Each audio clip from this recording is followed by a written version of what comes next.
Hi hello வணக்கம், welcome to Samayal Aakash கிச்சனின் Tamil channel. இன்றைக்கி நம்ம பார்க்க போகிற ரெசிபி பாவக்காய் சிப்ஸு. பாவக்காய் சிப்ஸ்னாலே எனக்கு ஆனந்த பவன் ஹோட்டலில் கொடுக்குற பாவக்காய் சிப்ஸ் தாங்க ஞாபகம் வரும். ரொம்ப எனக்கு பிடிக்குங்க. ஏன்னா கிறிஸ்பியாகவும் இருக்கும், ரொம்ப டேஸ்டியாகவும் இருக்கும். ஸோ அந்த மாதிரி ஆனந்த பவன் ஸ்டைலில் எப்படி பாவக்காய் சிப்ஸ் பண்ண போகிறோங்கிறது தான் இன்றைக்கி நம்ம பார்க்க போகிறோம்.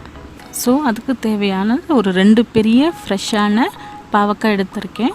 அதை நாம் ரொம்ப திக்காகவும் இல்லாமல் ரொம்ப தின்னாகவும் இல்லாமல் ஓரளவு மீடியம் சைஸில், எல்லாமே மீடியம் சைஸில் இருக்கணுங்க. இந்த மாதிரி பார்த்திங்கன்னா தெரியுதுங்களா?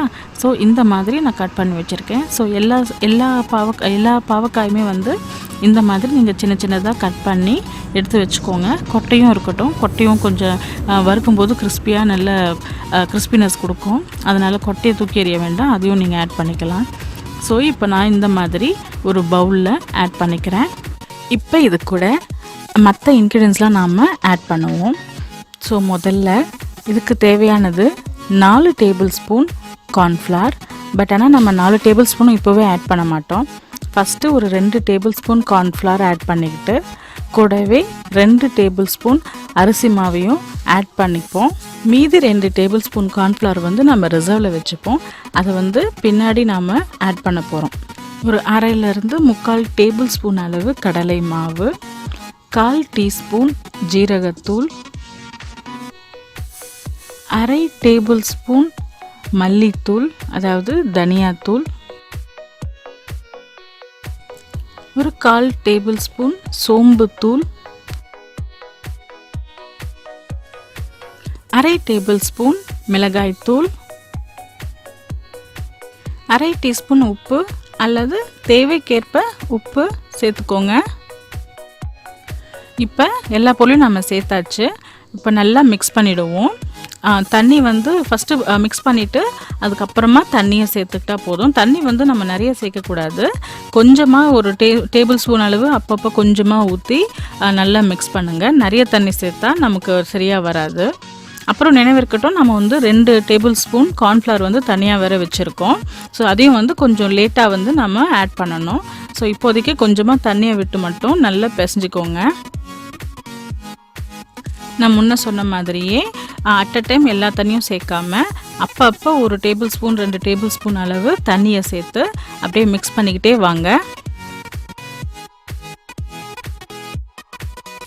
ஸோ இப்போ பார்த்தீங்கன்னா தெரியும், நம்ம ஆட் பண்ணின எல்லா பவுடர்ஸும் நல்ல கோட் ஆகிடுச்சு எல்லா பாவக்காயிலையும்.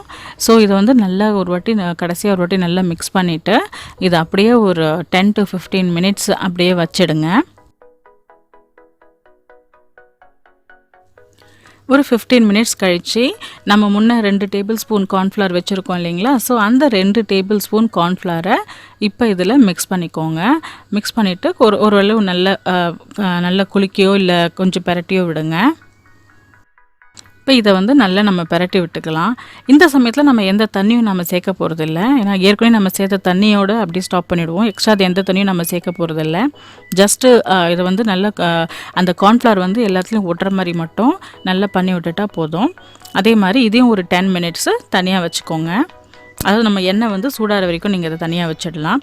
இப்போ ஒரு பாத்திரத்தில் தேவைக்களவு எண்ணெய் ஊற்றி நம்ம இப்போ வச்சுருக்கிற அந்த பாவக்காவை அந்த உதிரியாக போடுற மாதிரி போட்டுக்கோங்க.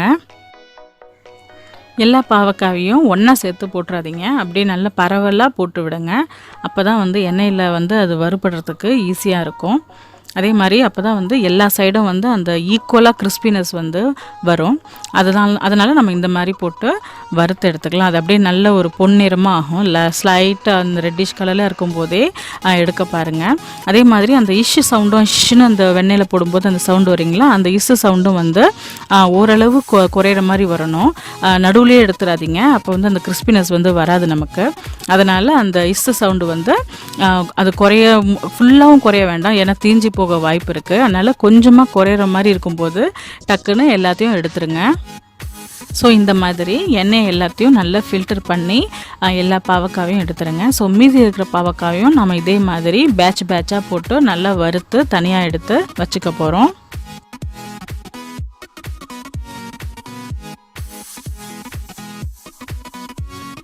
பார்த்திங்கன்னா நான் இந்த மாதிரி எல்லா பாவக்காவையும் நல்லா வறுத்து எடுத்து வச்சுக்கிறேன்.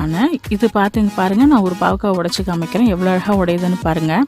நல்ல கிறிஸ்பியாக வந்திருக்கு. ஸோ இந்த கிறிஸ்பினஸே ஆக்சுவலாக போதும் நமக்கு. நம்ம எதாவது சாம்பார் ரைஸோ இல்லை எது வேணாலும் எதுக்குனாலும் நம்ம தொட்டுக்கிட்டு சாப்பிட்லாம், இல்லை ஈவினிங் ஸ்நாக்காகவும் நம்ம சாப்பிடலாம். ஆனால் எனக்கு வந்து ரொம்ப நாள் வரணும். இப்போ பண்ணது ரொம்ப நாள் வராது. ஒரு 3 நாள் 4 நாளைக்கு ஒரு 3 நாளைக்கு அந்த கிறிஸ்பினஸ் இருக்கும். இல்லை எனக்கு இன்னும் ஒரு வாரத்துக்கு மேலே அந்த கிறிஸ்பினஸ் எனக்கு இருக்கணுங்கிறதுனால நான் என்ன பண்ண போகிறேன், நான் இதை பேக் பண்ண போகிறேன். அதாவது ப்ரீ ஹீட்டட் அவனில் 10 minutes 350 Fahrenheitல பேக் பண்ண போகிறேன். ஸோ இப்போ பார்த்திங்கன்னா நல்லா பேக் பண்ணி எடுத்து வச்சாச்சு. கொஞ்சம் ஆறுன அப்புறம் நான் இதை இப்போ சர்வ் பண்ண போகிறேன்.